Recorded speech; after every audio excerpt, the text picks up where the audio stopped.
હા, હું બૂટ સાફ કરાવીને આવું છું.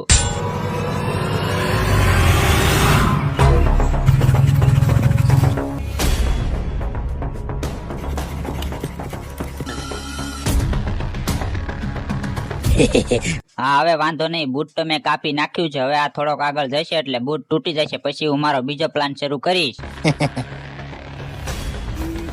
ઓ તેરી.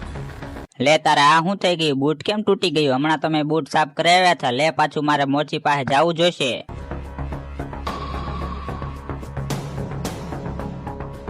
અરે ભાઈ, આ બૂટ તો મારું તૂટી ગયું. મારે જલ્દી મારા ઘરે જવાનું છે. હવે મારે શું કરવું? અરે ભાઈ, મારી પાસે એક જોડી નવા બૂટ પડ્યા છે. ખાલી 3000 છે. પહેરીને જોઈ જો હાલ્યો. ઠોકીનું સવારમાં 3000 નું નુકસાન થઈ ગયું.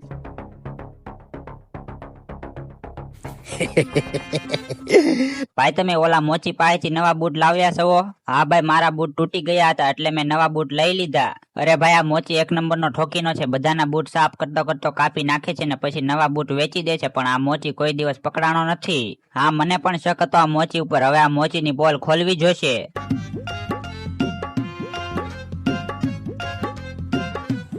ભાઈ, આ જો આ બૂટમાં મેં લગાડી દીધો છે કેમેરો. હવે આનો વિડીયો આપણા ફોનમાં દેખાડશે. તું જા આ બૂટ સાફ કરાવતો આવ. ભાઈ, આ બૂટ સાફ કરો તા હું હમણાં આવું. હા ભાઈ, 2 મિનિટમાં કરી દઉં. લ્યો, આ જો એના બરાસમાંથી ચાકુ કાઢીને તારા બૂટ કાપે છે. હાલે ને પકડી લેવી. કા ઠોકીના મોચી, તારા બરાસમાં તો નાની એવી ચાકુ હારી છે. બધાના બૂટ કાપવા રાખી લાગે.